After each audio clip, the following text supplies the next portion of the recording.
ओम शांति। 7 अगस्त 2026 प्रातः मुरली बाप दादा मधुबन। बाबा कहते, मीठे बच्चे, अब तक जो कुछ पढ़ा है उसे भूल एक बाप को याद करो। प्रश्न, भारत पर सतयुगी स्वराज्य स्थापन करने के लिए कौन सा बल चाहिए? उत्तर, पवित्रता का बल। तुम सर्वशक्तिमान बाप से योग लगाकर पवित्र बनते हो। यह पवित्रता का ही बल है जिससे सतयुगी स्वराज्य की स्थापना होती है। इसमें लड़ाई आदि की कोई बात नहीं। ज्ञान और योग बल ही पावन दुनिया का मालिक बना देता है। इसी बल से एक मत की स्थापना हो जाती है। गीत, आखिर वह दिन आया आज। ओम शांति। बच्चों ने गीत सुना। यह गीत कोई अपना बनाया हुआ नहीं है। जैसे और वेदों शास्त्रों का सार समझाया जा रहा है, वैसे यह भी जो गीत बनाए हैं उनका भी सार समझाते हैं। बच्चे जानते हैं कि खिवैया व बागवान व सद्गति दाता एक ही बाप है। भक्ति करते हैं जीवन मुक्ति के लिए, परंतु जीवन मुक्ति व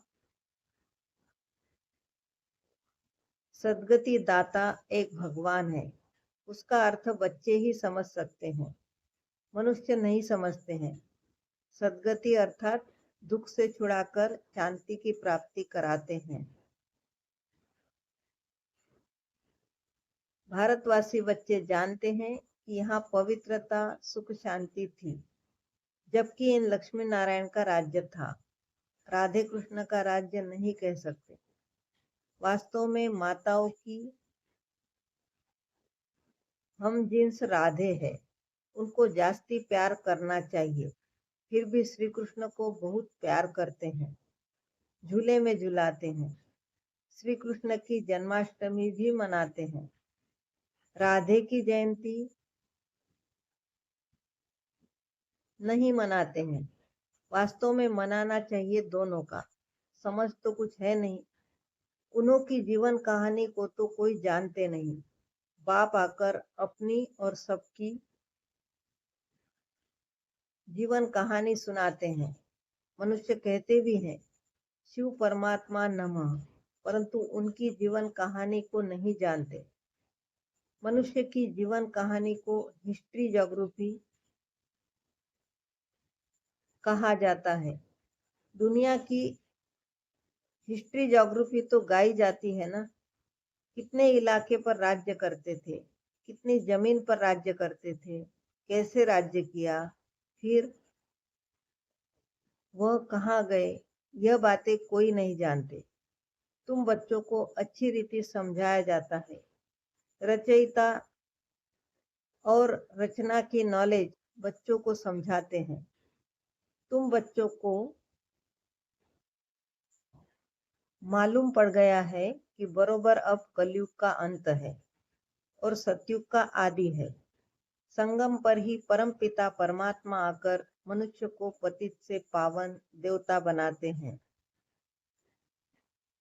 उत्तम पुरुष अथवा पुरुषोत्तम बनाते हैं, क्योंकि इस समय के मनुष्य उत्तम नहीं है, कनिष्ठ है। उत्तम, मध्यम, कनिष्ठ, सतो रजो तमो होते हैं। जो अच्छी तरह ज्ञान सुनेंगे उनको सतोगुणी कहेंगे। जो थोड़ा सुनेंगे उनको रजोगुणी कहेंगे। जो सुनते ही नहीं उनको तमोगुणी कहेंगे। पढ़ाई में भी ऐसे होता है। तुम बच्चों को सतो प्रधान पढ़ाई चाहिए, इसीलिए सतो प्रधान लक्ष्मी नारायण बनने का तुमको ज्ञान दिया जाता है। नर से नारायण, नारी से लक्ष्मी बनना है। गीता के लिए भी तुम कहते हो कि यह है सच्ची गीता। तुम लिख भी सकते हो, यह है सच्ची गीता पाठशाला, अर्थात सत्यनारायण बनने की कथा अथवा सच्ची अमर कथा, सच्ची तीजरी की कथा। चित्र तो सब तुम्हारे पास है, इनमें सारा ज्ञान है। तुम बच्चे अब प्रतिज्ञा करते हो कि हम प्रजापिता ब्रह्मा कुमार कुमारियां भारत को सतो प्रधान स्वर्ग बनाकर छोड़ेंगे। तुमको इतला खबर करनी है। गांधी जी भी पावन राज्य चाहते थे, तो जरूर अब पतित राज्य है। यह कोई समझ नहीं सकते कि हम खुद पतित है। रावण है 5 विकार, कहते हैं राम राज्य चाहिए, तो जरूर आसुरी संप्रदाय ठहरे ना। परंतु यह किसकी बुद्धि में नहीं आता है। कितने बड़े बड़े गुरु लोग भी इतना नहीं समझते हैं। तुम बच्चे इतला करते हो कि हम श्रीमत पर ब्रह्मा द्वारा 5000 वर्ष पहले मुआफिक दैवी राज्य स्थापन करेंगे। यह है पुरुषोत्तम संगम युग, जबकि कनिष्ठ पुरुष से सतो प्रधान पुरुषोत्तम बनते हो। मर्यादा पुरुषोत्तम आदि सनातन देवी देवता धर्म ही है। अब एक ही देवी देवता धर्म की स्थापना होती है, फिर दूसरे धर्म होंगे ही नहीं। तुम बच्चे सिद्ध कर समझाते हो कि सतयुग में एक धर्म एक ही राज्य था। भला त्रेता में सूर्यवंशी से बदल चंद्रवंशी में जाते हैं, परंतु होगी एक ही भाषा। अब तो भारत में अनेक भाषाएं हैं। बच्चे जानते हैं कि हमारे राज्य में एक ही भाषा थी। आजकल तो बहुत कुछ देखते रहेंगे, जैसे मुसाफिरी से नजदीक आते जाते हैं। अपने देश तरफ तो खुश होते हैं कि अब अपने घर आ गए, बस अब जाकर मिलेंगे। तुमको भी अपनी राजधानी का साक्षात्कार होता रहेगा, अपने पुरुषार्थ का भी साक्षात्कार होगा। देखेंगे कि बाबा हमको कितना कहते हैं कि पुरुषार्थ करो, नहीं तो हाय हाय करेंगे और पद भी कम हो जाएगा। योग की यात्रा सबको बताते रहो। समझाना तो बहुत सहज है, सीढ़ी कितनी सहज है। जो देरी से आते हैं उनको दिन प्रतिदिन सहज ज्ञान मिलता है। एक हफ्ता समझने से ही सहज समझ जाएंगे। चित्र ऐसे बने हुए हैं जिनमें एक्यूरेट समझानी है। 84 जन्मों का चक्र बिल्कुल ठीक है। यह भारतवासियों के लिए है। तुम बच्चों की बुद्धि में सारा ज्ञान है।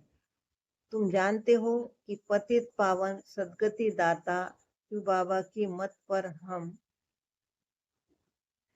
फिर से सहज राजयोग बल से अपने तन मन धन से भारत को स्वर्ग बनाते हैं।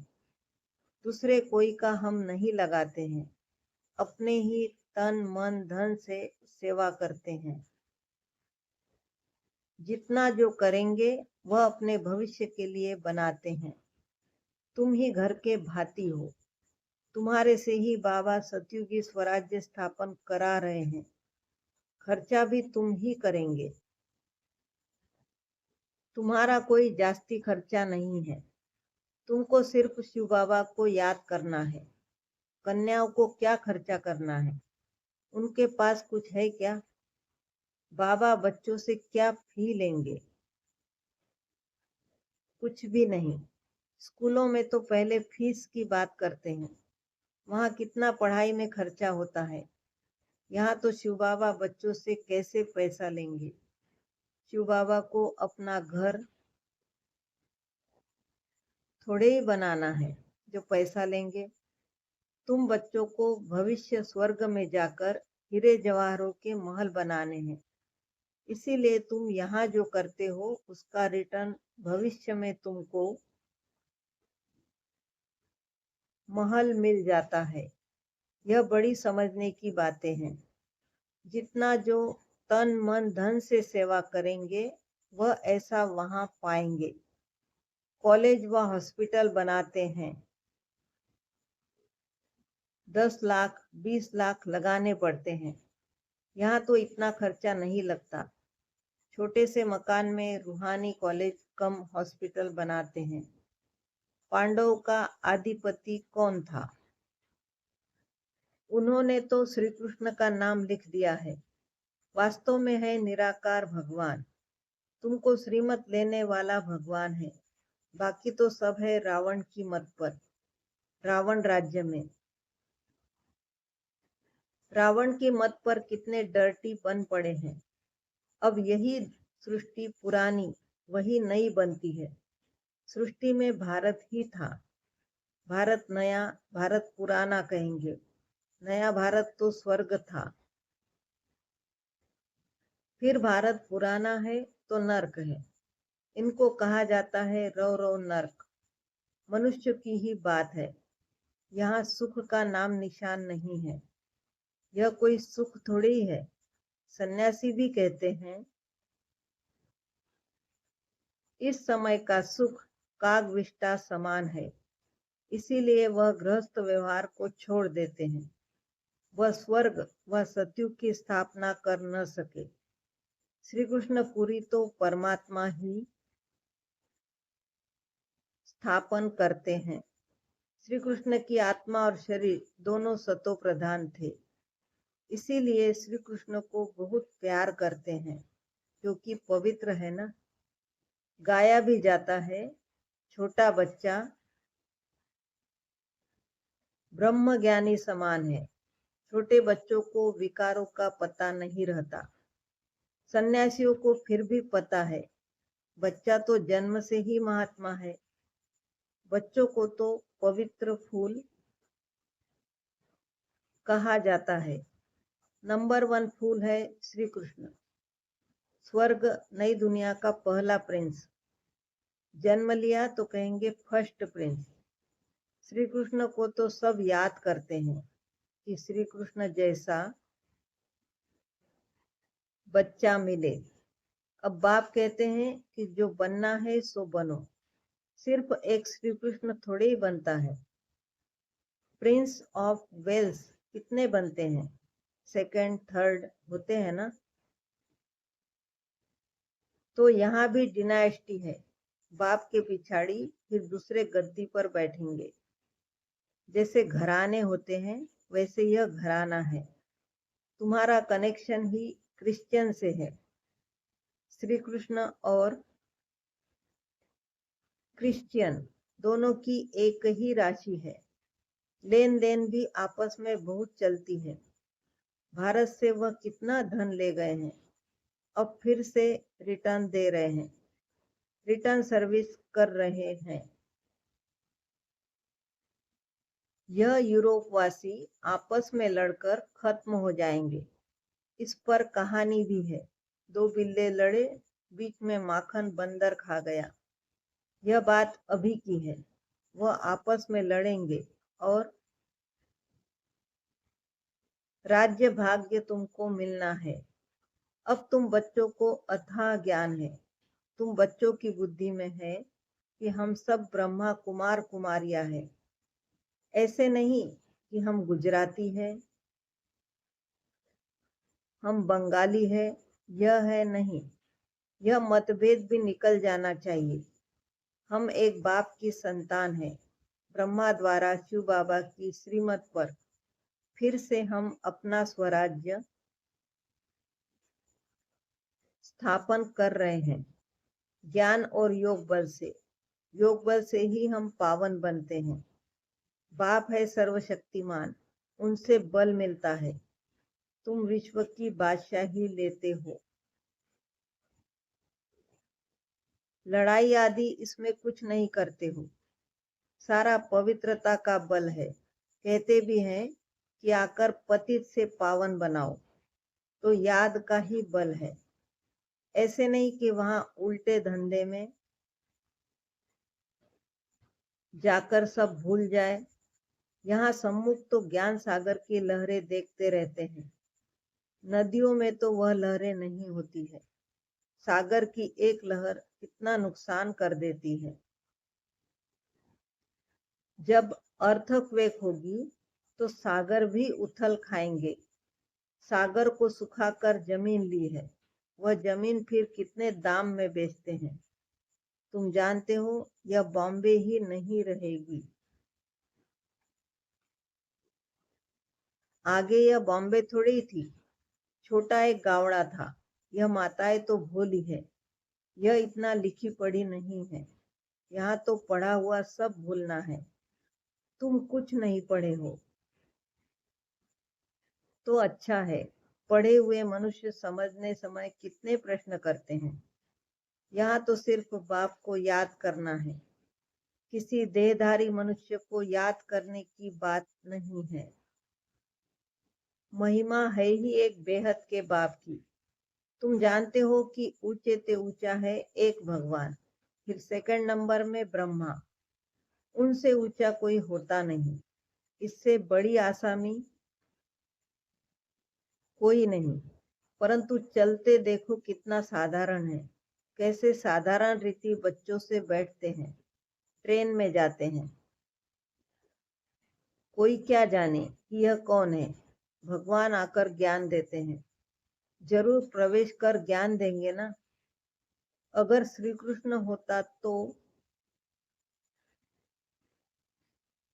भीड़ मच जाती, फिर तो पढ़ा भी न सके, सिर्फ दर्शन करते रहे। यहाँ तो बाप गुप्त साधारण वेश में बैठ बच्चों को पढ़ाते हैं। तुम हो इनकॉग्निटो सेना। तुम जानते हो कि हम आत्माएं योग बल से फिर से अपना राज्य स्थापन कर रहे हैं। यह पुराना शरीर छोड़ जाए, नया गोरा शरीर धारण करेंगे।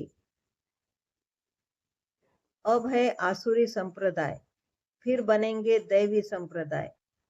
आत्मा कहती है कि हम नई दुनिया में दैवी शरीर धारण कर जाए राज्य करूंगा। आत्मा मेल है, शरीर प्रकृति है।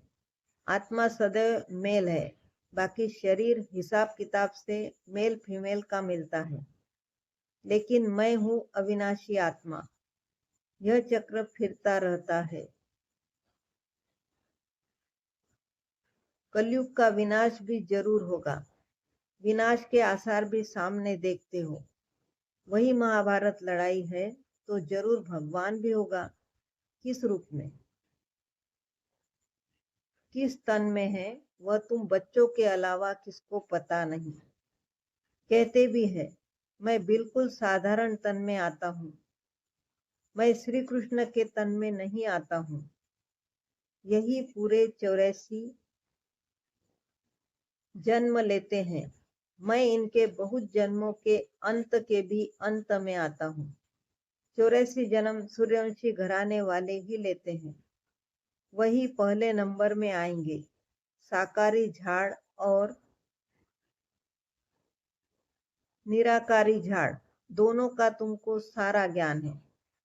मूल वतन से नंबरवार आत्माएं आती है। पहले पहले देवी देवता धर्म की आत्माएं आती है, फिर नंबरवार और धर्म वाले आते हैं। चित्रों में समझानी तो बड़ी ऊंची है, बच्चों को समझाना है, कुमारियों को खड़ा होना चाहिए। कोई बच्चियां ऐसी ऐसी बातें समझाए तो कमाल है ना, कितना नाम निकालेगी। लौकिक अलौकिक दोनों नाम बाला करेगी। अच्छा, मीठे मीठे सिकिलदे बच्चों प्रति माता पिता बाप दादा का याद प्यार और गुड मॉर्निंग। रूहानी बाप की रूहानी बच्चों को नमस्ते। हम रूहानी बच्चों की रूहानी माता पिता बाप दादा को याद प्यार गुड मॉर्निंग और नमस्ते। शुक्रिया बाबा, शुक्रिया। धारणा के लिए मुख्य सार। संगम युग पर श्रेष्ठ कर्म करके पुरुषोत्तम बनना है। कोई भी ऐसा कर्म नहीं करना है जो कनिष्ठ बन जाए। गुप्त रूप में बाप का मददगार बन भारत को स्वर्ग बनाने की सेवा करनी है। अपने ही तन मन धन से भारत को स्वर्ग बनाना है। याद और पवित्रता का बल जमा करना है। वरदान, अपनी संपूर्ण स्टेज द्वारा सर्व प्रकार की अधीनता समाप्त करने वाले प्रकृति जीत भव। जब आप अपनी संपूर्ण स्टेज पर स्थित होंगे तो प्रकृति पर भी विजय अर्थात अधिकार का अनुभव होगा। संपूर्ण स्टेज में किसी भी प्रकार की अधीनता नहीं रहती है, लेकिन ऐसी संपूर्ण स्टेज बनाने के लिए 3 बातें साथ साथ चाहिए: रूहानियत, रुहाब और रहम दिल का गुण। जब यह तीनों बातें प्रत्यक्ष रूप में स्थिति में चेहरे व कर्म में दिखाई दे, तब कहेंगे अधिकारी व प्रकृति जीत आत्मा। स्लोगन, श्रीमत की लगाम मजबूत है तो मन रूपी घोड़ा भाग नहीं सकता। ये अव्यक्त इशारे, अपवित्रता के बीज को भी समाप्त कर संपूर्ण स्वच्छ पवित्र बनो। अगर कोई भी अपवित्रता वृत्ति, स्मृति व संकल्प में है तो ब्राह्मणपन की स्थिति में स्थित नहीं हो सकते। इसीलिए कदम कदम पर सावधान रहो। विशेषताओं के साथ अगर कोई एक भी कमजोरी है तो एक कमजोरी अनेक विशेषताओं को समाप्त कर देती है। ओम शांति।